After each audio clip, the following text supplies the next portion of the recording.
Swasti Sri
ભાગવતના અદ્ભુત અનુભૂત અનુકૂળ જીવન રસ ચરિત્ર માધુર્યનું વાંગમય મૂર્તિમંત સ્વરૂપ ભગવાન દ્વારકાનાથના ચરણમાં નમસ્કાર.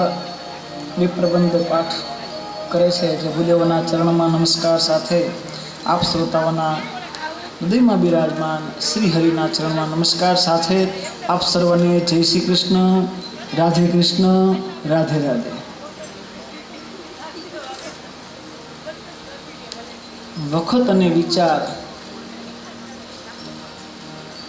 એ બે સાથે નો આવે. વખત નબળો હોય ને ત્યારે વિચાર બહુ ઊંચા હોય, અને વખત આવે પાછા એટલે વિચાર પાછા નબળા હોય. બહુ બહુ દુર્લભ વાત છે વખત અને વિચાર આવો. પરિસ્થિતિ ન હોય તો આપની પાછી ઈચ્છા થાય કે મંદિર બંધાવશું ને અમારી વાડી બનશે, અહીંયા દેશું ને આમ કરશું ને તેમ કરશું ને. વખત ન હોય, પૈસા ન હોય એટલે બધા વિચાર આવે સારા સારા, પણ પછી ભગવાન એની ઉપર રાજીપો દેખાડે ને પછી આપે, જાજુ આપે. વિચાર તો થાય કે અમારે કથા કરવી છે પણ ભગવાન થોડું ખામું જોવે તો અમે કથા બિહાડી, એવા વિચાર આવે. પછી ભગવાન દે ખરી. ભગવાન તો સંકલ્પ માત્ર સિદ્ધ કરવા માટે છે. જે સંકલ્પ કરો, સંસારનો સંકલ્પ કરો સંસાર મળે, ભગવાનનો સંકલ્પ કરો તો ભગવાન મળે. જે સંકલ્પ કરો એ મળે. પછી ભગવાન આપે ખરી, અને આપે પછી થાય શું? વખત સારો આવે એટલે વિચાર બદલી જાય. પહેલાં વિચાર મંદિરના હોય ને હવે વખત આવ્યા પછી વિચાર ક્લબના થઈ જાય.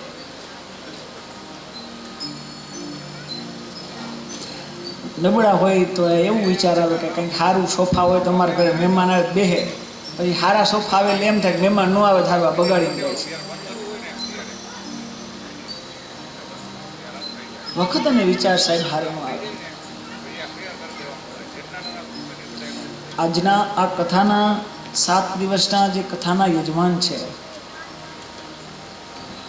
વિજયભાઈ અમારા, અમને એમના બેન, અમારા શીતલબેન અને આખું પરમાર પરિવાર,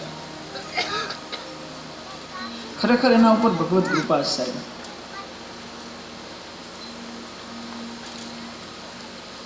નકર અત્યારે વિચાર બીજે રમતા હોય, એની બદલે સત્સંગમાં વિચાર રમતા હોય, એમના વિચારો ભગવત કાર્યમાં રમતા હોય.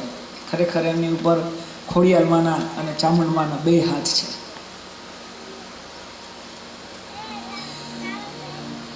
આવો કાલ મહાત્મ્યની કથા આપણે જાણી. મહાત્મ્યની કથા જાણીને ખબર પડી કે કોઈ પણ વ્યક્તિ હોય એના જીવનમાં ભક્તિ જ્ઞાન વૈરાગ્ય કેમ જાગે લારીએ એવું પરમ પાવન ભાગવત છે કે જે ભક્તિ જ્ઞાન વૈરાગ્યને જાગાડે છે. અને પરમ પાવન આ સંહિતાને કેવું છે તો કે પાપ પરાયણ પ્રેતને પણ મુક્તિ આપવાવાળો ગ્રંથ છે શ્રીમદ ભાગવત. તો કાલ આપણે મહાત્મ્યની કથા, આજે આપણે ભાગવતના પ્રથમ સ્કંદ 12 સ્કંદ છે. કાલ આપણે થોડીક ચર્ચા કરી. 12 સ્કંદ છે અને 12 સ્કંદના નામ પણ છે. એમાં પ્રથમ સ્કંદ છે એ અધિકાર લીલા, ભગવાનનું દક્ષિણ ચરણ છે અને 19 અધ્યાય છે. દ્વિતીય સ્કંદ 10 અધ્યાય સર્ગ લીલા અને ભગવાનનો દક્ષિણ કરકમલ. ત્રીજો સ્કંદ 33 અધ્યાય સર્ગ લીલા દક્ષિણ કરકમલ. ચોથો સ્કંદ 31 અધ્યાય વિસર્ગ લીલા વામ કરકમલ. પાંચમો સ્કંદ 26 અધ્યાય સ્થાન લીલા દક્ષિણ ભગવાનનું દક્ષિણ સાથળ છે. છઠ્ઠો સ્કંદ 19 અધ્યાય પુષ્ટિ લીલા વામ સાથળ. સાતમો સ્કંદ 15 અધ્યાય ઉતિ લીલા, ભગવાને દક્ષિણ ભાગે મૂકેલો જે હાથ છે, શ્રીનાથજી બાવાનું જ રૂપ છે. શ્રીનાથજી છે ને એનું જ રૂપ છે. ભાગવતે 12 સ્કંદ તો ભગવાનના 12 અંગ છે. શ્રીનાથજીનું સ્વરૂપ જો પંડરીનાથ આમ ઊભા છે, શ્રીનાથજી આમ નથી ઊભા. શ્રીનાથજીનો એક હાથ અધર છે અને બીજો હાથ કેળે નથી દીધેલો. એવું આપણે ઘણી વખત એવું લાગે કેળે દીધો, કેળે દીધેલો નથી, કેળે મુઠ્ઠી વાળેલી. આ મુઠ્ઠી રાખીને રાખ્યો, હાથ કેળે નથી દીધો, એ મુઠ્ઠી રાખેલી. આરતી થાય ને એટલે પછી શ્રીનાથજી બાબાને મુખિયાજી છે ને આગળ ઉપર બંસરી અને નીચે દંડ ભગવાનને ધરાવે. એ શું છે તો બંસરી છે ભગવાન શિવ સ્વરૂપ છે અને દંડ છે ભગવાન બ્રહ્મ સ્વરૂપ છે, એ પધરાવે છે. તો એ આવી રીતે હાથ રાખેલો છે. પંડિતનાથ આમ જો તો એમ આમ ઊભા છે અને શ્રીનાથજી બાબા આમ ઊભા છે. આ એનું સ્વરૂપ છે. પછી 24 અધ્યાય 8મો સ્કંદ મન્વંતર લીલા, ભગવાનનું દક્ષિણ સ્તન છે. પછી 9મો સ્કંદ 24 અધ્યાય ઈશાનુ કથા વામ સ્તન છે. 10મો સ્કંદ 9 અધ્યાય નિરોધ લીલા, ભગવાનનું સ્વયં હૃદય છે. એકાદશ સ્કંદ 31 અધ્યાય મુક્તિ લીલા, ભગવાનનું લલાટ છે. અને 12 સ્કંદ 13 અધ્યાય આશ્રય લીલા, ભગવાને ઊંચો કરેલો હાથ છે. આ ભગવાનના 12 રૂપ છે, આ 12 અંગ છે. અને શાસ્ત્રમાં જે કીધું છે ને 12 અંગો યો પુરુષ, આ ભગવાનના 12 સ્કંદ એ બીજું કોઈ નથી, સ્વયં ભાગવત છે. વૈષ્ણવ તો એમ કહે સાહેબ કે જ્યારે વલ્ભાચાર્ય તો કહેતા કે જ્યારે હું ભાગવતનું દર્શન કરું તો શ્રીનાથજી બાબાનું દર્શન થાય, અને જ્યારે હું શ્રીનાથજી બાબાનું દર્શન કરું એટલે હું ભાગવતનું મને દર્શન થાય. એક રૂપની અંદર એક અંગની અંદર ભાગવતના સ્કંદ છે. એક એટલે તો વૈષ્ણવ પરંપરામાં ગવાય છે આપણે કોટી કલ્પનું મેલું થયું મને, કોટી કલ્પનું મેલું થયું મને, એક પલકમાં જોયું શ્રીનાથજી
પરીક્ષા શ્રીમદ ભાગવત શાસ્ત્ર, કારણ કે આ કેવો સાગર છે, બિંદુમાં સિંધુ સમાય સાહેબ.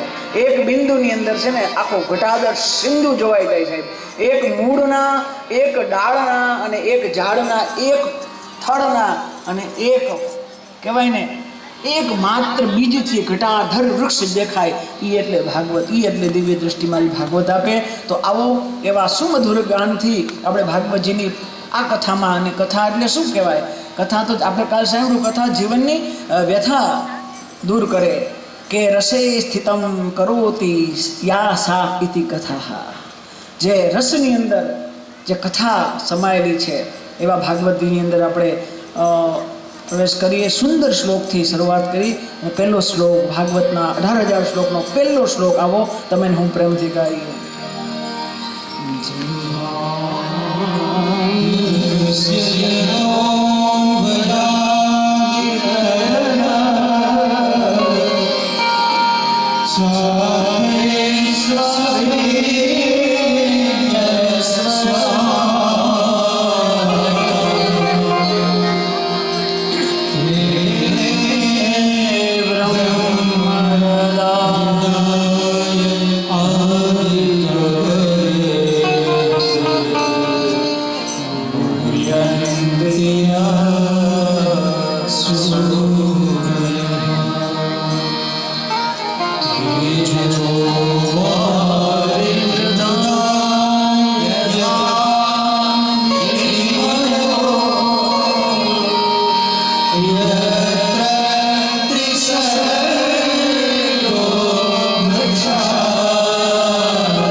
શરૂઆત જો શબ્દથી વ્યાકરણાચાર્ય કહે કે જો શબ્દથી કોઈ મહાન ગ્રંથકાર કોઈ જો શબ્દથી ન લખે, કારણ કે એ તો દગ્ધાક્ષર છે, એ ન લખે. પણ વ્યાસજીએ લખ્યું, કારણ કે જ્યારે વ્યાસજીની આ ભાગવતની રચના કરી ને કે ત્યારે એનું હૃદય છે ને દગ્ધિત હતું, એટલે શરૂઆત જોથી. ઘણા બધા અર્થ છે. શું કામ શરૂઆત જોથી? થોડાક અર્થ જે આપણે જાણીએ, કારણ કે ઘણા બધા અર્થ છે કે ભાગવતની શરૂઆત જોથી. શું કામ? કારણ કે આ જગતમાં 3 વસ્તુ સત્ય છે. આ બાકી બધું પૂરું અસત્ય જ છે. આ 3 સત્ય છે. એ 3 સત્ય શું? તો પહેલા જીવ, આ જીવ છે ને એ સત્ય છે. બીજું જગત, આ જગત સત્ય છે. અને જીવને અને જગતને જીવાડનાર જગદીશ એ પણ સત્ય છે. એટલે 3 જો આવ્યા, જીવ પણ સત્ય, જગત પણ સત્ય અને જગદીશ પણ સત્ય. આ 3 સત્ય છે. એટલે ભાગવતની શરૂઆત જો છે.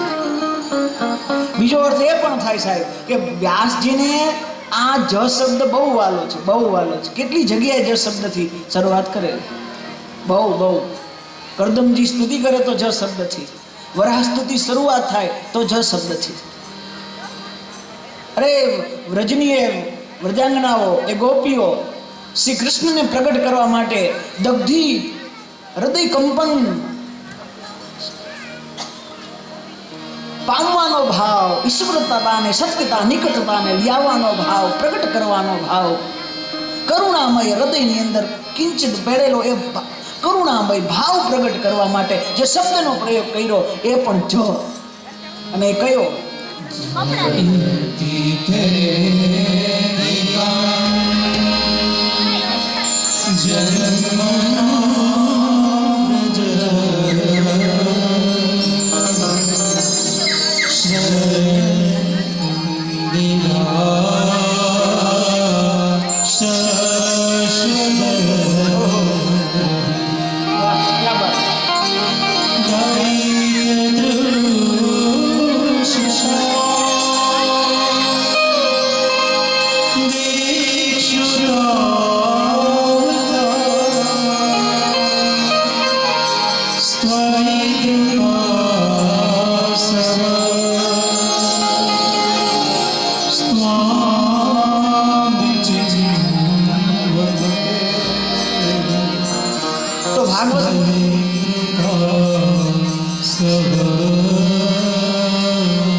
હજી બધી ઘણી જગ્યાએ જ શબ્દ વાપર્યો છે, ખેર એની ચર્ચા નથી કરવી. એ જ દદ્દાક્ષર છે એટલે જ શબ્દથી. તો ભાગવતની શરૂઆત જથી થાય. અને આપ તો બધા ભાગવતના રસિક છો, તમને બધાને ખબર છે કે ભાગવતની જ્યારે શરૂઆત જથી થાય ને ત્યારે ભાગવતની પૂર્ણાહુતિ પણ એક શબ્દથી થાય. છેલ્લો શબ્દ કયો? ભાગવતની પૂર્ણાહુતિ 18,000મો શ્લોક પૂરો થાય અને છેલ્લો અક્ષર કયો? તમ નમામિ હરિમ પરમ. છેલ્લો શબ્દ, છેલ્લો અક્ષર મ. ભાગવતની શરૂઆત જથી થાય, ભાગવતની પૂર્ણાહુતિ મથી થાય. તો તમારી મારી ભાગવતની શરૂઆત એ જથી થાય અને આપણી પૂર્ણાહુતિ પણ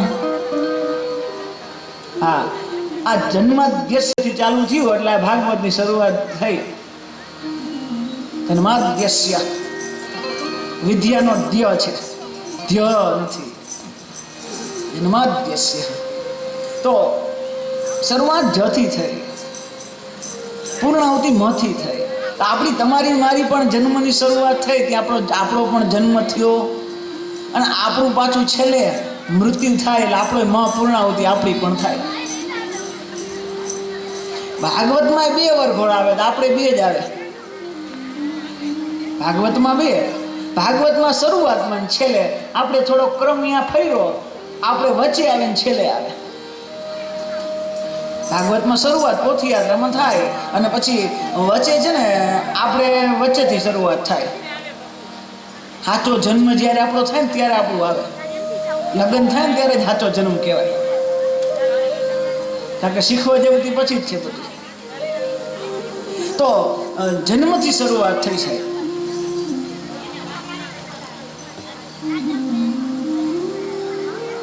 આપણી શરૂઆત જળની થઈ, ભાગવતની શરૂઆત જથી જ થઈ. અથવા તો એક વિચારકે સૌ સુંદર મજાનું કીધું કે જેમાંથી જગત જન્મે, જેમાં જગત જીવે અને અંતે જગત જેમાં જાય એનું અર્થ એટલે જન્માદ્યસ્ય. જેમાંથી જગત જન્મે, જેમાં જગત જીવે અને આખીર તો જેમાં જગત જાય એ તત્વ એટલે જન્માદ્યસ્ય. બ્રહ્મસૂત્રથી શરૂઆત કરી. આમ તો બીજું બ્રહ્મસૂત્ર છે. પહેલું છે અથા તો બ્રહ્મ જિજ્ઞાસા. અથઃ બ્રહ્મ શું છે? તત્વ જિજ્ઞાસા. જીવસ્ય તત્વ જિજ્ઞાસા. એ તત્વ કોણ છે એની જિજ્ઞાસા થવી. એટલે બીજા સૂત્રમાં જવાબ આપ્યો તત્વ કોણ? જન્માદ્યસ્ય. આમ નહીં સમજાય. આ થોડીક વૈદિક ભાષા છે ને એટલે તમને થોડીક નહીં સમજાય. હાવ સરળ ભાષામાં તમને સમજાવું.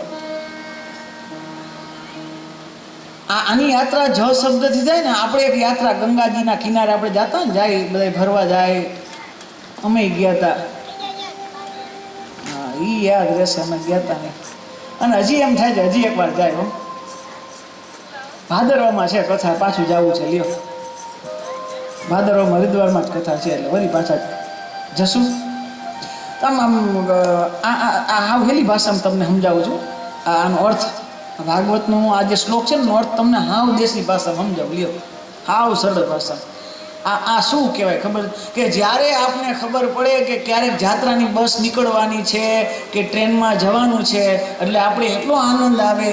આપણે ઘરે જઈને જાય, કાગળીઓ દઈ દીકરાને કે જો આ જાત્રા નીકળે ને આખો સંઘ જવાનો છે. એટલે દીકરા એમ કે કાંઈ વાંધો નહીં, 5,000 નહીં 10,000 ફી હોય તો પહોંચ થશે, તમ તારે આરામથી જાઓ, જાત્રા કરો. અને પછી આમ એવો થનગનાટ હોય ને 15 દિનની વાર હોય ને પછી રાહ જોવાતી હોય, થેલા પેક થતા હોય, એ થેલા પેક કરીને પછી ભલામણું શિખામણુંના દોર ચાલુ હોય, કેટલોય સામાન નાખી વાં ઈ ખાવાનું મળશે નહીં, ના વાં નહીં મળે, એ થેલા બરોબર પેક કર્યા હોય, ટ્રેનમાં જગ્યા ન મળે ગમે તેમ કહીને બેઠા હોય. અને એટલો આનંદ હોય ગંગાજીને જોવાનો, હરિદ્વાર જવાનો, નાવાનો એટલો આનંદ હોય. પણ થાય શું ખબર છે? આમ સીટ ઉપર બેહીને ત્યાં અને ત્યાં પછી આમ કીર્તન ચાલુ થાય ને બેનો પાછા સત્સંગી હોય એટલે અમારે માજી ચાલુ કરે ત્યાં ગંગા કિનારે જવું છે ને મારે ગંગા કિનારે જવું છે, હરિદ્વાર મારે જવું છે અને ગંગાજી ભરપૂર રાધે ગોવિંદ, આવા કીર્તનો ગાતા. અરે ટ્રેનના પાટિયા હલાવી નાખે, આટલા ઉત્સાહી હોય. એટલો ઉત્સાહ હોય. અને આમ પછી ગુજરાત જાય, ગુજરાતથી બહાર જાય ને રાજસ્થાનથી આમ ઉત્તરાંચલ બાજુ જાય ને ધીમે કરતા એ ટ્રેન હરિદ્વાર પોગે ને આમ ખાલી ટ્રેનમાંથી જ ગંગાજીનો આમ જે નજારો જોવા મળે, એક કોર તો એમ થાય આશ્રમે નથી જાઉં, ક્યાંય નથી જાઉં, થેલા બેલા મૂકો, એક કોર જઈને સીધી ડૂબકી મારવા આમ નામ એવું મન થાય. પછી આમ ઉતારે ગંગાજી ડૂબકી મારે ને 1 વાર 2 વાર, પછી 1 દિન 2 દિન 3 દી, પછી થાય શું ખબર? ચોથે દી આપને આપણું ઘર યાદ આવે. હા, 2 દી તો બહુ આનંદ આવે. પછી ચોથે દી છે ને લાવ ને જરાક ફોન કરું ઘરે શું કરે છે.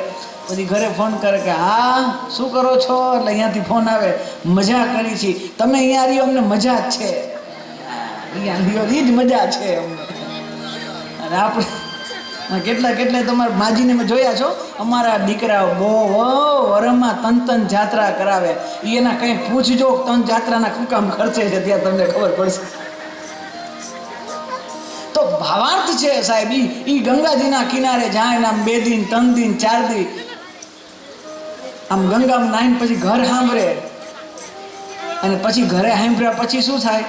આમ ઘરે આવો, ઘરે આવતા ટ્રેનમાં બેસો અને પછી ઉત્તરાંચલ મુકાય ને પછી રાજસ્થાન આવે, અને એમાંય પાછું આપણું આમ ગુજરાત કોર, એમાંય ગુજરાતમાં સૌરાષ્ટ્રની હવા લાગે અને કાઠિયાવાડની મજાની ચા, હા ઈ દેખાય. હું તો ચાની નો જ મજા આવી ગઈ. ભલે ને રાતના 2 વાગે વેફરના પડીકા ગોતતા હોય, પણ ઈ કાઠિયાવાડની ઈ આપણી ગોકરીની ચા ન મળે ત્યાં લગી બધું નકામું. બરોબર ચા, અને ઘરે આવે ચા પી અને જેવો આપણો મજાનો રૂમ હોય, પછી ભલે નાનો એક ખાટલો હોય, એ ખાટલામાં ધડાંગ દરીકા પડી અને પછી એમ કહે હાઈશ હવે શાંતિ. એ પણ તમે શાંતિ મેળવો તો હરિદ્વાર ગયા હતા, આ ઘરે આવીને કામ મળી. આ અર્થ એટલે ભાગવતનો એ અર્થ છે કે જ્યાંથી જેનો જન્મ થાય જ્યાં સુધી ત્યાં ન જાય ત્યાં સુધી શાંતિ નથી અને નથી. આ એટલે જન્માદ્યસ્ય. આપણો જન્મ ઈશ્વરથી થયો છે. આપણે જ્યાં સુધી ઈશ્વરના સમીપમાં નહીં જાય ત્યાં સુધી આપણે શાંતિ નથી. ચાહે કદાચ હરિદ્વાર પણ જાઓ, ગંગાના કિનારે પણ જાઓ, ત્યાં સુધી શાંતિ નથી. કારણ કે જ્યાં વસ્તુ જેની લીધી એની પાછી દીધી, એનો અર્થ એટલે જન્માદ્યસ્ય. આમ નથી, બહેનોને તો બહુ વ્યવહાર હોય, અમારા પુરુષો ન હોય વ્યવહાર. કંઈક લગ્ન પ્રસંગ આવે ને તો બધું માંગીને ફેરવાનો વ્યવહાર હોય. આમ ઓનું લઈ આવે ને ઓનું લઈ આવે ને, પ્રસંગ આવે તો ઓનું આ લઈ આવે. પણ થાય શું ખબર છે, થોડોક પ્રસંગ પૂરો થાય ને પછી એને હોપી દેવાનું હોય. હોપવી પડે ને, લઈ આવ્યા પછી બરોબર આમ વ્યવસ્થિત રીતે આમ હંકેલે ઇસ્ત્રી કરીને કપડાં હોય તો ઘરેણા હોય તો હાથવીને દે, આ લ્યો આ તમારું લીધું ને આ તમને દીધું. એ એટલે જન્માદ્યસ્ય. जिसका जो लिया उसको वो दिया, वो तत्व यानी जन्माद्यस्य. જેમની ગતિ જ્યાં સુધી આપણે અંશ ઈશ્વરના છીએ. જો પથ્થરને તમે ઉપાડો અને ઘા કરો, કેટલે લગી જશે? તમારું જેટલું બળ હશે ને એટલે લગી જશે, પાછું આવશે ને આવશે. કારણ કે પથ્થર છે એ અંશ છે, એ અંશી છે. પથ્થર છે અંશી છે, એ પથ્થર જમીનનો અંશ છે. ત્યાં સુધી આવશે ને આવશે. અગ્નિ ઉર્ધ્વગામી હોય. તમે જોયું ને, જ્યારે ગેસ પ્રગટાવો કે કાંઈક અગ્નિ કરો તો અગ્નિ અધર જાય, એ નીચો ન જાય. નીચો જાય તો રસોઈ ન થાય. એ અગ્નિ ઉર્ધ્વગામી છે. અગ્નિનો પોતાનો કોઈ અવાજ જ નથી થાય.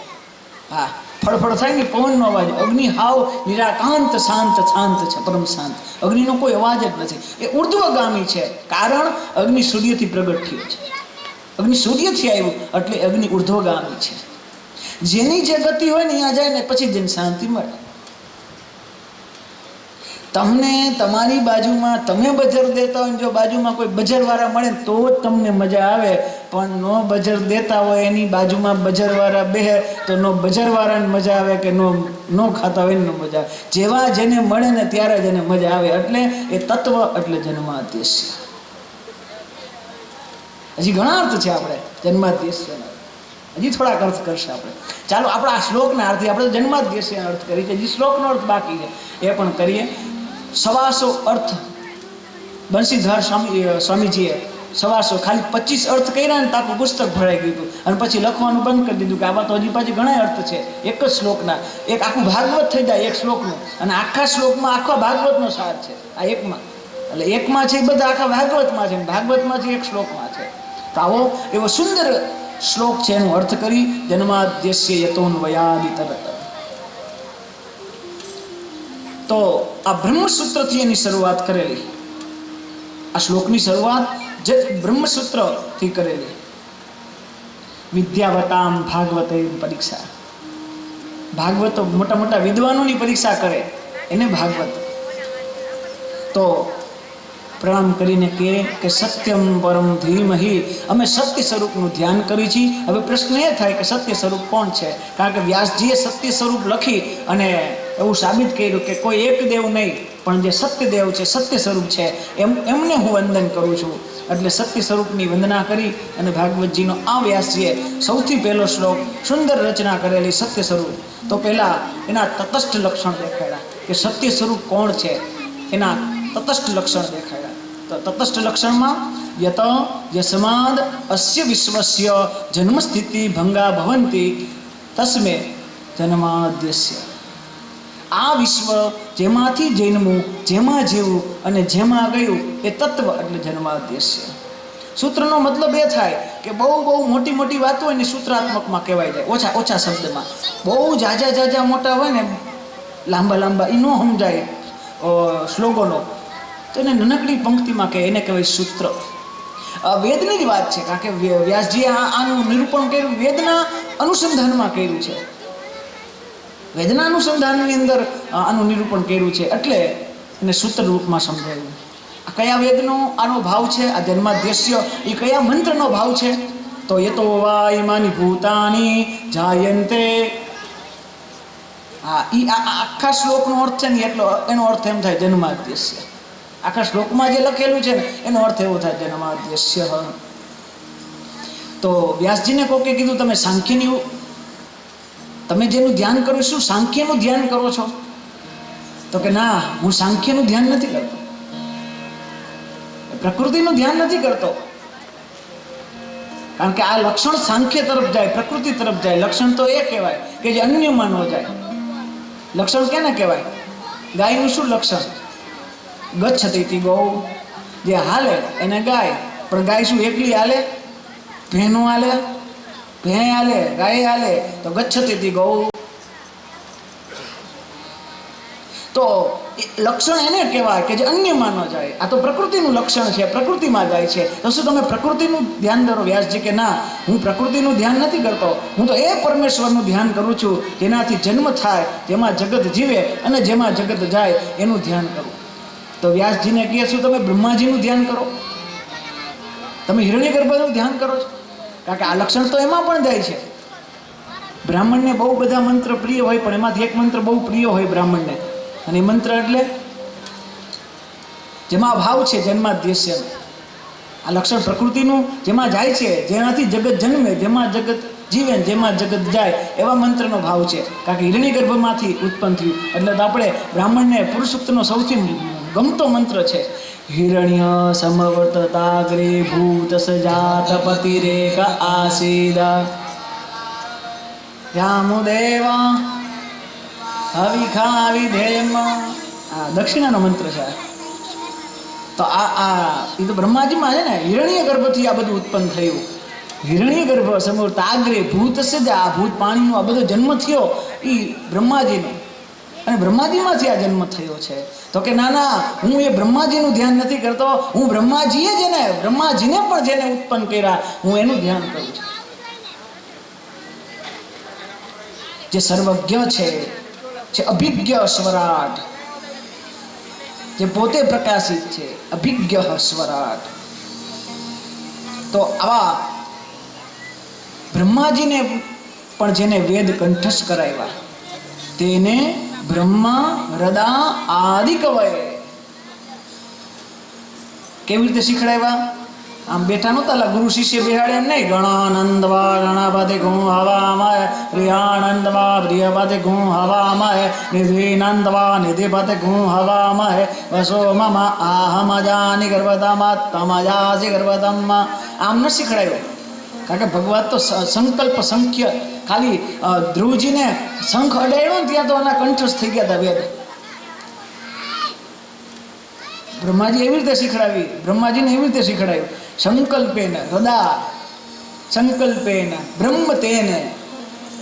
તો આદિ કવાય બ્રહ્મણે બ્રહ્મ તેને આવી રીતે બ્રહ્માજીને વેદ શીખડાવ્યા સંકલ્પ માત્રથી. જેવા વેદ શીખવા માટે તો મોહયંતી યત સૂરય. જે વેદ શીખવા માટે તો મોહયંતી યત સૂરય. સૂરય વિદ્વંસ મોહયંતી મોહ પ્રાપ્નવંતી. જે શીખવા માટે તો અઘરું છે એવું શીખડાવેલું કે વેદ બ્રહ્માજીને. કોને? ભગવાને. અને હવે સ્વરૂપ લક્ષણ દેખાડે. આગળના અડધા શ્લોકની અંદર સ્વરૂપ લક્ષણ દેખાડે. તેજો વારી મૃદાંગ યથા વિનિમયો.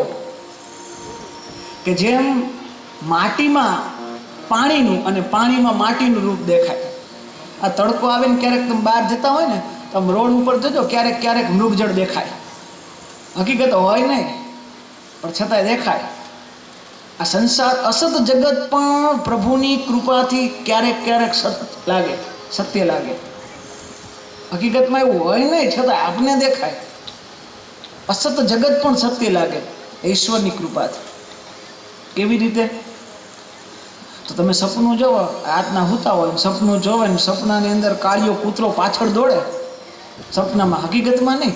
અને એવો દોડે ને આપણે આગળ આગળ આગળ આગળ એવા દોડે અને પછી રાડ પડી જાય ને પછી કોક સૂતા રહ્યો ને અત્યારે શું રાડું પાડો છે સૂતા સૂતા. પણ તમે જરાક ઉઠી જાઓ અને ઉઠીને કે કૂતરું વાહે દોડ્યું હતું. પછી ઓલો કે આ રૂમમાં કૂતરું આવ્યું ક્યાંથી? આ હાકડ દીધી છે બંધ દરવાજો, કૂતરું આવ્યું કેમ? સપનામાં આવ્યું. હવે સપનામાં કૂતરું આવ્યું હોય, હકીકતમાં તો આવ્યું ન હોય, પણ છતાંય છે ને ગરમી મેં ભી ઠંડી કા અહેસાસ, ઠંડી મેં ભી ગરમી માં અહેસાસ. તમારા હૃદયની છે ને ધડકન તેજ થઈ ગઈ હોય. કાં તો કે ભય લાગી ગયો હોય, ન તો કૂતરું હોય ન તો તમે દોડ્યા હોય તોય તમારું હૃદય ફાસ હાલવા માંડે. કારણ કે અસત જગત તમને સત્ય પ્રતીત થાય છે. તેજો વારી મૃદાંગ યથા વિનિમયો. આવી રીતે અસત જગત પણ સત્ય સ્વરૂપ લાગે. કારણ કે સપને હો ય ભિખારી નૃપ રાજા રંકપતિ હોય જાગે હાનિ લાભન કછુ તિમિ પ્રપંચ જીજો જાગે હાનિ લાભન કછુ તિમિ પ્રપંચ જીજો. સપને હોય ભિખારી. એક ભિખારી સપનું જોયું, હું રાજા થઈ ગયો. મંત્રીજીને બોલાયો કે આજ કંઈક રંગારંગ કાર્યક્રમ કરો, મોજ કરો, નૃત્ય હોવું જોઈએ આપણા રાજમાં. આ મજાનો આમ કરી આમ બેહીને નૃત્ય જતો તો થોડીક વાર પછી ભિખારી ઉઠાડ્યું. બીજા ભિખારી ઉઠ કે હાલ આજ અમાવાસ્યા છે ને મંદિરે જાજુ મળશે. બોલો કે થોડીક વાર પછી ઉઠાડ્યો તો આખું નૃત્ય તો જોઈ લે.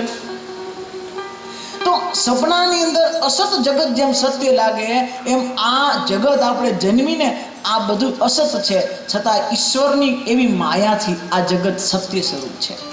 તો આનાથી મુક્ત થવું હોય તો શું કરવું પડે? આનાથી મુક્ત થવું હોય કે આમાં મુક્ત એટલે આપણે સત્ય પ્રતીત કેમ થાય?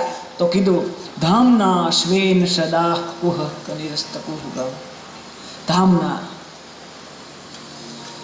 એ તો વ્યાસ કૃપા હોય ને તો જ આ બધું પ્રાપ્ત થાય. વ્યાસ કૃપા અસ બ્રહ્મ મિટ જાય.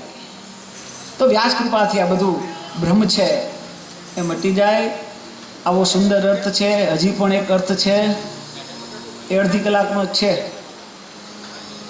જાજુ નથી. આ એક શ્લોકનો અર્થ કર્યો ને, હજી બીજો છે કે આ જે જન્માદ્યસ્ય છે ને એમાં સત્યમ પરમ ધીમહી એ ભગવાન કૃષ્ણને કહે છે. અને શું કામ કૃષ્ણને કહે છે એનો અર્થ છે. એ હવે આવતી કથામાં કરશું. યમ પ્રવ્રજંતમનુપેતમપેત કૃત્યમ દૈપાયનો વિરહ કાતર આજુહાવ પુત એતિ તન્મયતયા તરવોભિનેન્દુસ્તમ સર્વભૂત હૃદયમ મુનિમાનતોસ્મિ. સુંદર ભાવ છે સુખદેવજી મહારાજનું દ્વિતીય શ્લોકની અંદર નમસ્કાર કરી 3 ઉપમા આપે. યમ પ્રવ્રજંત અનુપેત અપેત કૃત્યમ 3 ઉપમા આપી છે. સંસ્કૃતમાં વ્રજંત એટલે વિચરણ કરવું, પ્રવ્રજંત સતત ને સતત વિચરણ કરવું, એવા પ્રવ્રજંત અનુપેત જે પોતે કાંઈ નથી કરતા પણ જેના દ્વારા બધું થતું હોય. ઘણા માણસ પોતે કાંઈ ન કરતા હોય પણ એનાથી બધું થતું હોય. પોતે કાંઈ ન કરે, આમ સૂર્ય જો પોતે કાંઈ કરે, સવારના પોરમાં સૂર્યનારાયણ આવીને ઊભા રહી જાય, પોતે કાંઈ ન કરે પણ બધા આખા સંસારને કામે લગાડવાનું કામ જ સૂર્યનું છે. યમ પ્રવ્રજંતમ અનુપેતમ. યજ્ઞો કોઈ સંસ્કાર નથી થયા. 16 વર્ષ માના ગર્ભમાં રહ્યા અને ભગવાને એમ કીધું કે મારી તને માયા નહીં લાગે. નાળ છેદન થઈને નાળને ખંભે નાખીને જતા રહ્યા પરમ ત્યાગી વૈરાગી સુખદેવજી મહારાજને વંદન કરે. ત્રીજા શ્લોકની અંદર, આગળના શ્લોકની અંદર નિગમ કલ્પતરો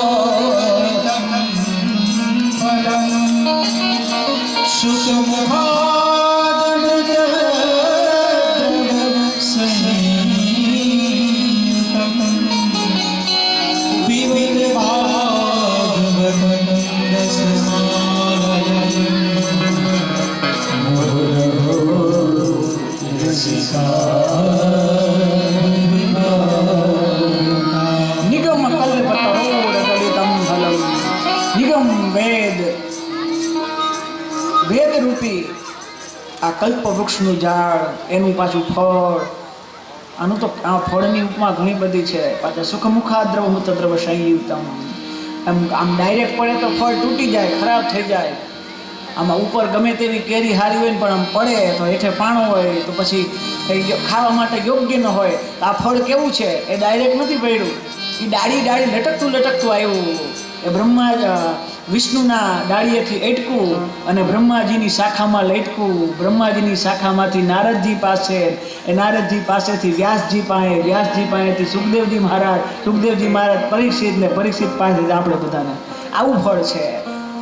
બધાય ફળમાં જતો કેટલાય ફળ એવા હશે કે જેના છોતરા કાઢવા પડે, જેના ગોટલા કાઢવા પડે, જેના ઠળિયા કાઢવા પડે. આ એક જ એવું ભાગવતનું ફળ છે, કાંઈ કાઢવા જેવું નથી, બધું રાખવા જેવું છે. એ હાપુસ કેરીનો જમાનો છે અત્યારે ઉનાળામાં. કેટલા રૂપિયાનો કિલો છે? 100 રૂપિયાની હાપુસ. કેસર કેરીના હોય છે 200 રૂપિયા. જો આ એ તો ભાઈ ખરીદી કરવા ગયો એને ખબર હોય. તો કહેવાનો ભાવ છે એટલી મોંઘી કેરી હોય ને એ પછી આપણે ઘરે લઈ આવીએ ને આપણે પછી આમ બેનોનો સ્વભાવ હોય ને લોભી, મને તો કેટલી વખત યાદ આવે આમ કેરીને બરોબર આમ હરખી રીતે એટલાથી એનું પછી ઓલું થાય નહીં. આમ એને પછી મિક્સરમાં તો રસ્તો કાઢે પણ પછી એક હાથની અંદર ઓલી છાલ લીધી અને એક હાથમાં રાણી ઝાંસીની રાણી લક્ષ્મીબાઈ એમ જેમ તલવાર લઈએ ને એમ પાછું હાથમાં આમ ચાકુ લીધું હોય અને પછી ગોટલાને તો એવું ગળું દાબે તો ગોટલો બિચારો છટકી જાય અને એના પાછા રૂવાડા ઊભા કરી નાખે આમ. પછી ગોટલો જવા ન દો. હા, બહેનોનો સ્વભાવ છે, એ ગોટલાને જવા ન દે, એને તડકે ફૂકવે પછી એમાં જ ગોટલી કાઢે, એનો મુખવાસ બનાવે. જો વિચાર કરો, કેરી એક આપણે જવા નથી દેતી, બધું રાખી. આ ભાગવતનું ફળ કેવું, કાંઈ જવા દે, બધું રાખવા જેવું છે. આ છાલ છે ને, છાલ, એમાં આપણે તો કાંઈ નથી કરતા પણ ઉત્તર ગુજરાતમાં છાલ હોય ને, છાલ એની કઢી બનાવે. હા, ઉત્તર ગુજરાતમાં એ છાલની કઢી બનાવે. તમે બનાવી કોઈ દી? બનાવજો, બહુ સ્વાદિષ્ટ બને. કેરીની છાલ હોય ને એની કઢી બને. એનું નામ શું આપે ખબર છે એ લોકો? ભજેતો. તમે તો આ સરસ મજાનું આવું ફળ છે. ન ભાવો વિદ્યતે સત યસ્માદ ભાવસ્ય કારણ. તો સુંદર ભાવ છે. આવું સુંદર મજાનું ફળ છે, ખાજો. 7 દિવસ સુધી જ આશ્વાસન એનું રસ સ્વાદન કરજો, કારણ કે ભવો સતી છે. 7 દિવસ સુધી જે આપણે માણવાના છીએ, દિવસો વયા જાય ખબર નહીં પડે. આજ બીજો થઈ ગયો, મારદી રિયા કાલથી જતા રહેશે. લાવો, લેવા એટલું લેજો સાહેબ. તો નૈમિષ ક્ષેત્રે નૈમિષભાઈનું નામ આવે ને આ શ્લોક મને યાદ આવે. નૈમિષારણ્યની અંદર 88,000 ઋષિ મુનિઓ ભેગા થાય, સૂતજીને પ્રશ્ન કરે. 6 મંગલભાઈ પ્રશ્નથી પ્રગટ થયા શાસ્ત્ર. 24 અવતારોની કથા દેખાડી.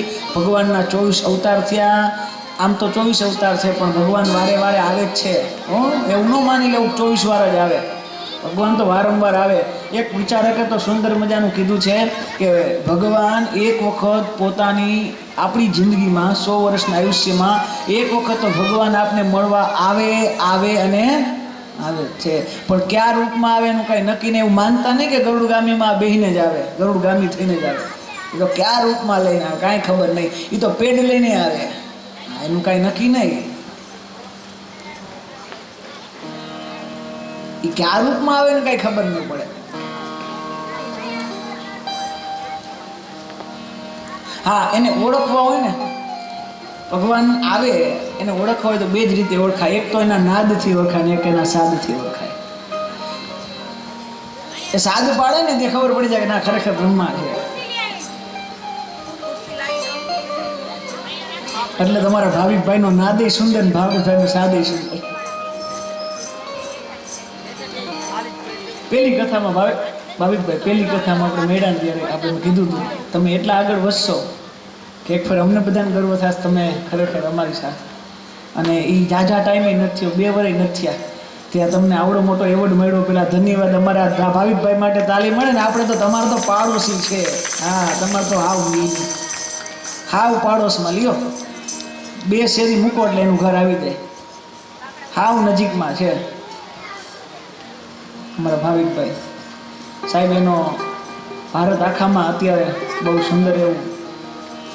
અને હું જ્યાં લગી સંગીતથી બધું જેટલો કદાચ મારો જાજો વિષય નથી ને પરિચય નથી સાહેબ, પણ જેટલો મારો પરિચય છે ને ત્યાં લગી એટલી ખબર પડે કે જેટલા સંગીતકારોમાં મેં જ્યાં લગીને પેડ વગાડતા જોયા ને, આ ભાઈથી સુંદર હજી લગી મેં ક્યારેય સાંભળ્યું નથી ને હજી કદાચ સાંભળવાનું નથી.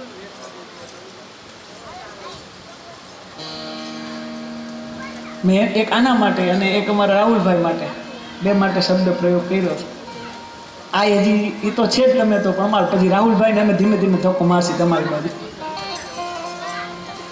તો કહેવાનો ભાવાર્થ છે ભગવાન કોઈ પણ અવતાર, ભગવાન કોઈ પણ રીતે આવે છે. એક દિવસ તુલસીજી કથા કરતા હતા ને પછી કથાનું કમંડળમાં જલ રહી અને પછી વૃક્ષના ઘટાદાર વૃક્ષ હતું ને વડમાં, એમાં પછી પધરાવતા હતા પાણી. 1 દિવસ 2 દિવસ 3 દિવસ થયા ને તો એ પાણીનું જે પવિત્ર કમંડળનું પાણી પવિત્ર ઝાડના મૂળમાં ગયું ને તો ઝાડમાં એક ભૂત રહેતું હતું ને ભૂત પ્રગટ થઈ ગયું એમાંથી. એ કે તમારે આ જલથી મને મુક્તિ મળી સાહેબ, આ જલથી મને મુક્તિ મળી. તો તુલસીજીને કે બોલો તમારે શું જોઈશે? તુલસીજી કે હું માંગુ રામ પાસે માંગુ, ભૂત પાસે માંગુ અને ભૂત પાસે મંગાય, મારે કાંઈ નથી જોતું. તો કે ના, હું માયાવી ભૂત છું, તમે તારે માંગો, તમને કંઈક દેવું જ છે મારે. તો ભૂત એટલું કીધું ને તો તુલસીજી કે મારે કાંઈ જોતું નથી, પણ જો તારામાં આટલી બધી શક્તિ હોય ને તો મારે રામના દર્શન કરવા છે, મારે બીજું કાંઈ જોતું નથી મારા. તો ભૂતે શું જવાબ આપ્યો ખબર છે? કે જિંદગીમાં રામનું નામ નથી લીધું ને એટલે તો ભૂત થયો છે. હા, આ સાંભળજો, જેને નથી લીધું ને એ બધાને પાછા વડના ઝાડમાં એ કે રામનું નામ નથી લીધું ને એટલે જ ભૂત થયું. રામના દર્શનની તો ક્યાં વાત કરો છો? પણ એટલી બધી ખબર નથી, પણ છતાંય તમે કીધું એટલે કહું છું કે તમારી કથામાં છેલ્લે એક વૃદ્ધ જેની અંદર રક્ત જેના શરીરમાંથી નીકળી જાય, અતિ વૃદ્ધ શરીર જે ધારણ કરીને બેઠા છે ને એ બીજું કોઈ નથી. આ 7-8 દિવસ તમારી સાંભળવા કથા હનુમાનજી મહારાજ આવીને બેઠા છે, એ બીજું કોઈ નથી, હનુમાનજી આવે સાહેબ.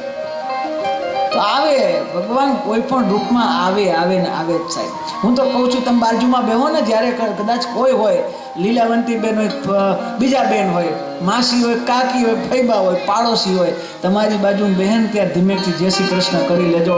કારણ કે કથામાં એક વખત તો ભગવાન આવે આવે ને આવે, પછી ક્યાં રૂપમાં આવીને બેસી જાય ને આપણે પછી ઓળખીએ નહીં. એના કરતાં આવે એટલે પ્રેમથી એક વખત એ જય શ્રી કૃષ્ણ કરી લેજો, નકર રહી જાશો. આ જલારામ બાપાના ટાઈમમાં ભગવાન આવ્યા હતા ને, કેટલાય રહી ગયા હતા. એ શાકવાળો બહુ એમ કહેતો હતો, એક દી બહુ મસ્કરી કરતો જલા બાપાની. હા, બહુ મસ્કરી કરે, તમારી આવે અમારી આવે, ધોકા દે સાધુ સંતો કે તામ ના તેમ, કેટલું બહુ મસ્કરી. જલા બાપા તમારી આવે ને તો મને કહેજો, ભગવાન આવે મારે દર્શન કરવા છે. જલા બાપા કહીશ, એમાં શું, કાંઈ વાંધો નહીં. અને સાચું કાંઈ થોડોક સમય થયો અને ભગવાન એને લેવા માટે આવ્યા, પણ મેં કીધું ને રૂપ બદલીને આવે છે ભગવાન, બીજા રૂપમાં લઈને આવ્યા ને, ઘોડા ગાડામાં બેહાડ્યા ને રથમાં બેહાડ્યા ને જતા હતા. તો જલા બાપાને યાદ આવ્યું કે રોજ ઓલો શાકવાળો કહેતો હતો ને, આજ એને લઈ જાય, હાલો.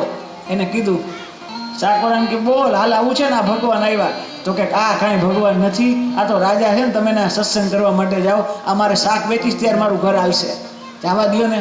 અને બરોબર રથ આગળ હાલતો ગયો ને, જ્યારે આશ્રમમાં ગયા ને, ઘરે કોર ગયા ને, ત્યાં હાચુકા જોયું ને તો જલા બાપાનો પાર્થિવ દેહ પડ્યો હતો. અને પછી તો એટલું રોયો, એટલું રડ્યો, અને ભગવાન ભગવાન ભગવાન કરતો કરતો કરતો એની પાછળ દોડ્યો, તોય કોઈ ન જલા બાપા દેખાણા કે ન ભગવાન દેખા. કહેવાનો ભાવાર્થ, ભગવાન આવે આવે ને આવે, કયા રૂપમાં આવે, કયા રંગની અંદર, કયા ભેષની અંદર આવે, ખબર ન હોય. ના જાને કિસ ભેદ મેં રામ મિલ જાए, तुलसी सबको ऐसे मिलियो, ના જાણે કિસ ભેષ. એવી રીતે મળવાનું ચાહે ભગવાન આવ્યા હોય. તો 24 અવતારોનું સુંદર મજાની કથા દર્શાવી, અને હવે વ્યાસ અવતારની સુંદર કથા દર્શાવી. વ્યાસજી પારાશરજીના પારાશરીય મહાભાગ. તો પારાશરજીના થયા એટલે પરાશર ઋષિને ત્યાં થયા એટલે પારાશર ઋષિએ પારાશર ઋષિ વ્યાસજીએ વ્યાસનંદન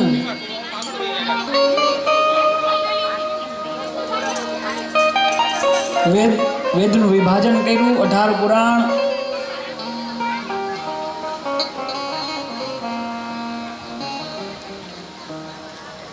તો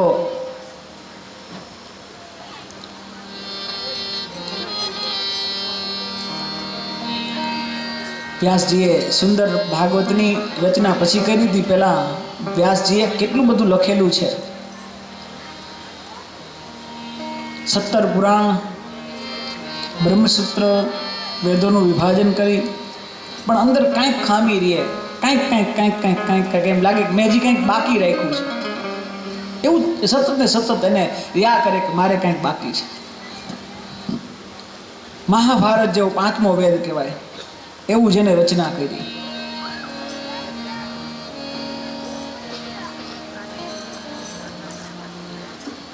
સત્તર પુરાણની રચના કરી.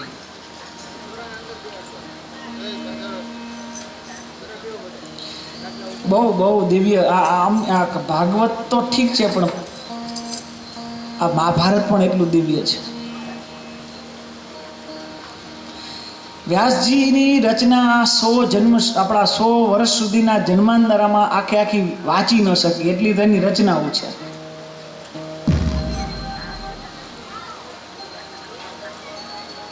આ દુનિયામાં સૌથી પહેલું કોઈ પુસ્તક લખાણું હોય, આ દુનિયામાં સૌથી કોઈ પહેલું પુસ્તક લખાણું હોય તો ઋગ્વેદ.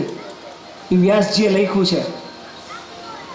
દુનિયાને ખબર નહોતી, લખવાનો ભાવ નહોતો, ત્યારે સૌથી પહેલા વ્યાસજીએ લખ્યું છે ઋગ્વેદ. અત્યાર લગી હજી આજની તારીખમાં મહાભારત જેવડું લાંબુ કાવ્ય હજી લગી કોઈ લખ્યું નથી, લખી હગેમય નથી.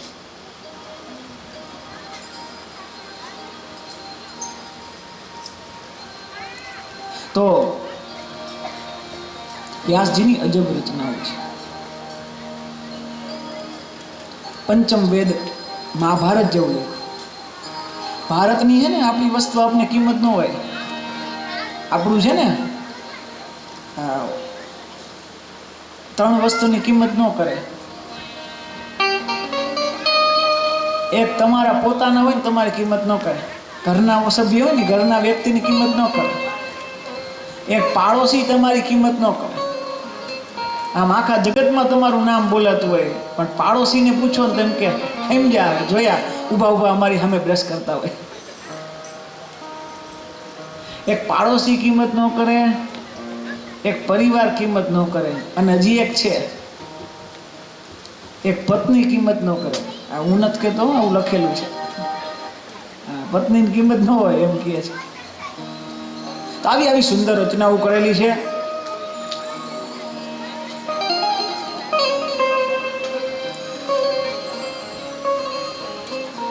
ઈસ્ટ ઇન્ડિયા કંપની એક 250 માણસો આવી, ચા વેચવા વાળી કંપની આપણે ભારતમાં આવે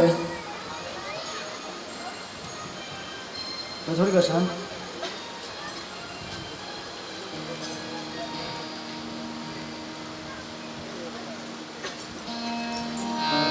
એક ચા વેચવા વાળી કંપની આવે ને આપણે ત્યાં રાજ કરીને વહી જાય.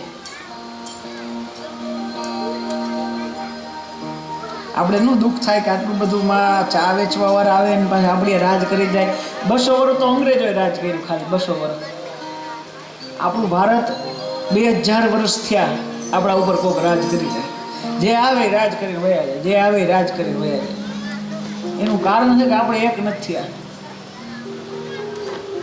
જ્ઞાતિના વાડીના એવા સંપ્રદાયમાં એવા એવા અમારા વાળા તમારા ખેંચા ખેંચી સિવાય કાંઈ છે જ નથી.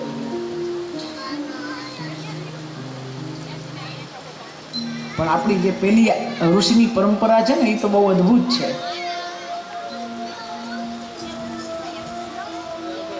તો આવી સુંદર રચના કરી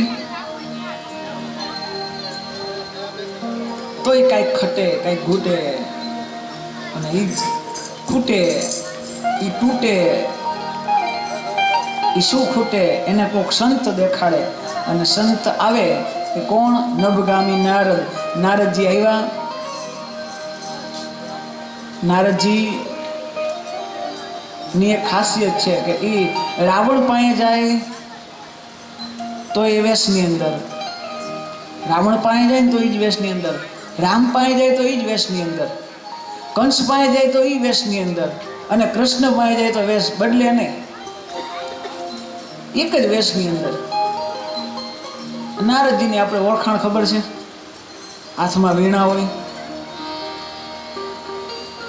કરતાલ હોય, અને મોઢાની અંદર એક જ નામ હોય, હરિ ઓમ નમો નારાયણ, ઓમ નમો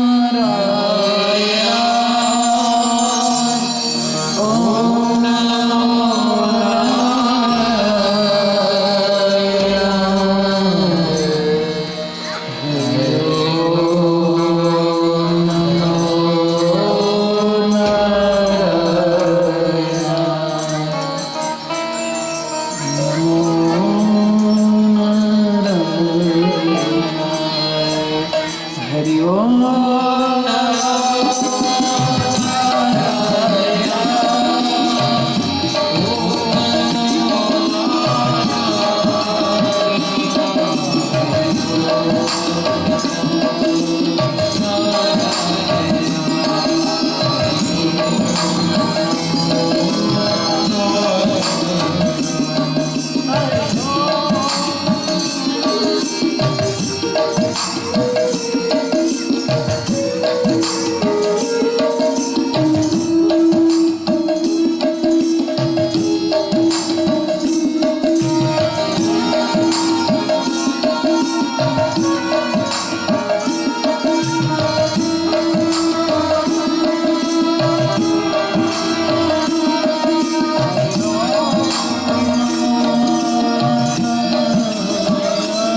આ સ્વર બ્રહ્મશ્રી વિભૂષિત છે વીણા એ ભગવાનને નારદજીને આપી.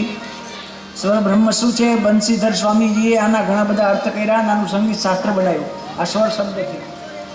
સ્વર શું છે? સ્વરનું વિભાજન કર્યું અને વિભૂષિતની વ્યાખ્યા એક જ આપી કે સ્વયં યો રાજતે નાદ સ્વસ્વર પરિકીર્તિત સ્વરસ્ય નિખિલસ્ય વ્યાપ્તમ તદગ્રવે પૃથક્કૃતમ. સ્વર આખી પ્રકૃતિમાં હોય સાહેબ, બધે સ્વર છે, પણ એના ખાસ રૂપમાં પ્રગટ કર્યા છે ઋષિઓએ મહેનત કરી. આમ તો સ્વર કેટલા છે? 7. કયા કયા? સા રે ગ મ પ ધ ની સા ની ધ પ મ ગ રે સા રે ગ મ પ ધ ની સા ની ધ પ મ ગ રે સા. આ ટૂંકા નામ છે, આખા નામ એવા છે: ષડજ, ઋષભ, ગંધાર, મધ્યમ, પંચમ, ધૈવત, નિષાદ. ધૈવત અને નિષાદ આ 7 નામ છે એના. આ ષડજ છે ને એટલે સા એ ક્યાંથી પ્રગટ થયો? મોરના અવાજમાંથી. ષડભો મયુરોહ, મોરના અવાજમાંથી સ ઉત્પન્ન થયો. ઋષભ રે છે ને એ ચાતક પક્ષીના અવાજથી રવ પ્રગટ થયો. ગંધાર ગ બકરીના અવાજથી ગ પ્રગટ થયો. પંચમ મધ્યમ ક્રોંચ પક્ષીના અવાજમાંથી મધ્યમ પ્રગટ થયો, અને પંચમ કોયલના અવાજમાંથી પંચમ સુર મેં ગુંગા બોલે, પંચમ સુર મેં કોયલ બોલે. એ પંચમ સ્વર એ કોયલના અવાજમાંથી પ્રગટ થયો. દૈવત એ મેઢક એટલે દેડકાના અવાજમાંથી એ પ્રગટ થયો. નિષાદ હાથીની ચીખથી નિષાદ, અને એ એટલે એવી રીતે કુલ 7 સ્વર એ શુદ્ધ છે. 7 છે એ શુદ્ધ છે, 4 કોમળ, 7 શુદ્ધ, 4 કોમળ અને 1 તીવ્ર, એટલે 12 ટોટલ. 12 × 24 ઈશ્વર પરમ તત્વ પામી જાય. એટલે સંગીત છે ને 20 વર્ષ સુધી, એટલે કે ડબલ સાધના કરો ને તો અહીંયા ઈશ્વર સુધી પહોંચી શકો સંગીતની સાધનામાં. તો આવી રીતે સ્વર છે. સ્વરની પણ અમુક જાતિઓ છે. આ સ્વરની જાતિ છે ઓળવ, શાળવ અને સંપૂર્ણ. ઓળવ 5 જેમાં લાગે, ઓળવ, શાળવ જેમાં 6 લાગે, અને સંપૂર્ણ જેમાં 7 લાગે. શાળવ એમાંય પાછો ભેદ છે. ઓળવ શાળવ કે આરોમાં 5 લાગે અને અવરોમાં 6 લાગે. ઓળવ શાળવ. ઓળવ સંપૂર્ણ જેમાં જાતા 5 લાગે અને વર્તિકલે 7 લાગે, અને ઓળવ સંપૂર્ણ એની પણ જાતિ છે. ઓળવ, શાળવ અને સંપૂર્ણ. પાછા રાગના એમાં નામ છે, એના પાછા ભેગા રાગના નામ છે. એવામાં રાગના નામ પેતા કે જે હતા નહીં પણ પડી ગયા, જેમ કે કાંગડા રાગનું નામ હતું પણ એનું નામ બદલી ગયું, કારણ કે તાનસેને દરબારમાં ઈ જ ગાયું. સુરનો મહિમા આખું સંગીત શાસ્ત્ર છે સાહેબ. આજે તાકાત તો છે ને સંગીતમાં, આજ પણ તાકાત છે. આજ હરખી રીતે માહોલ આમ બંધાય સંગીતમાં તો એ ઈશ્વર પ્રાપ્ત થાય સંગીતમાં સાહેબ. હા, આરાધકમાં કમી હોય સાહેબ, વસ્તુ તો એ જ છે. તેથી સારે ગામાં હતું ને આજે સારે ગામાં છે. એક કોકે કીધું કે કેમ પ્રગટ નથી થતું, તો ખાલી ભાવ ફરે છે. આજના જમાનામાં લોકો વગાડે છે એ મનુષ્યને કે લોકરંજન માટે વગાડે છે અથવા તો મનોરંજન વગાડે છે, પણ જો એ જ સંગીત ઈશ્વરને ખુશ કરવા માટે વગાડો ને, મનુષ્ય જોતા હોય તો મનુષ્ય મળે, ધન જોતું ધન મળે, અને ઈશ્વર જોતા હોય ઈશ્વર મળે. સંગીતમાં તો ઈશ્વર પણ મળે સાહેબ. તાનસેનના ગુરુ હરિદાસ મહારાજ એક વખત દિલ્હીના અકબરના દરબારમાં આવી અને હરિદાસ મહારાજ એટલું સુંદર સંગીત પીરસ્યું ને, ત્યારે તાનસેનને કીધું કે જો આ તારા ગુરુ આમ હોવું જોઈએ, તું એનો શિષ્ય છો પણ આટલું સંગીત તારામાં માધુર્ય નથી. એ કીધું તું એના ગુરુએ કે ઈ જ્યારે સંગીત વગાડતો હોય ને એ દિલ્હીના બાદશાહને રાજી કરવા માટે વગાડે છે, અને હું વગાડું ને તો દુનિયાના બાદશાહને રાજી કરવા માટે વગાડું. એટલે મીઠાશ છે સાહેબ. એમ કોઈ યજમાનોને ખુશ કરવા માટે કથાઓ ન હોય સાહેબ. એ તો મારું ઈશ્વરને રાજી કરવા માટે. એ યજમાન રાજી થાય કે ન થાય કાંઈ જોવાનું નથી સાહેબ. આગળ બેઠો મારો કાનુડો રાજી થવો જોઈએ, મારી વાણીથી એને પ્રસન્નતા થવી જોઈએ. એ રાજી થાય, એ આપે, એનો હાથ હોય સાહેબ, એનો રાજીપો છે મને. આ સંગીત શાસ્ત્ર છે સાહેબ. ખેર ચર્ચા સંગીત શાસ્ત્ર નથી કરવી. બાપજી પધાર્યા છે, આમંત્રણને માન આપી, અને ખરેખર જેના દર્શો મેં તમને કાલે જ કીધું ને, દર્શન જેના દુર્લભ હોય સાહેબ. આપણે ત્યાં જવું પડે, માણસો હાલીને માટે ખોડલ માના દર્શન કરવા માટે જતા હોય. એવા ખોડિયાલ ધામના સંત મહંત પ્રમુખ જે કંઈ કહી શકાય એ બધા આપણે ત્યાં પધાર્યા બાપજી.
આજે વાઘપરા શેરી નંબર 7 માં ખોડિયારના આંગણે ખૂબ આવો રૂડો અવસર ઉજવાઈ રહ્યો છે. માં ભગવતીના માં માટેલવાળીના ખૂબ એમની ઉપર આશીર્વાદ રહે અને વાઘપરાના આંગણે આવો રૂડો મોટો અવસર છે. પરમાર કુટુંબને નહીં પણ માં જગદંબા માટેલિયા ધરાવાળી આખા જગતને આશીર્વાદ દેશે. પરમાર કુટુંબમાં તો એ પૂજાઈ જશે પણ માં 18 વર્ણને માં ખોડિયાર આશીર્વાદ દેશે અને 18 વર્ણના દુઃખ ભાંગે એવી માટેલિયા ધરાવાળી માં જગદંબા આપણા પાદરની અંદર બેઠી છે. તો આવો રૂડો અવસર માં ભગવતી જરૂર ને જરૂર આપણા આંગણે પધારે છે પણ આપણે એને ઓળખવામાં ભૂલ ખજાવી છે. ઓળખી જાવ તો તમારો બેડો પાર થઈ જાય. આ માં ભગવતીના નિશાન છે. ભગવાન કે માતાજી જે કોઈ આપણે સપ્તાહ કે ગમે એ હવન હોમ કરાવી એમાં હાજરી આપી જાય પણ એને ઓળખવું કઠિન છે. તો આમાં તમને જરૂર ને જરૂર માં માટેલિયા ધરાવાળી આશીર્વાદ દઈ જાય છે અને દર્શન આપી જાય છે. બોલો શ્રી ખોડિયાર માત કી જય. માટેલ ધરાવાળીના ખૂબ ખૂબ આશીર્વાદમાં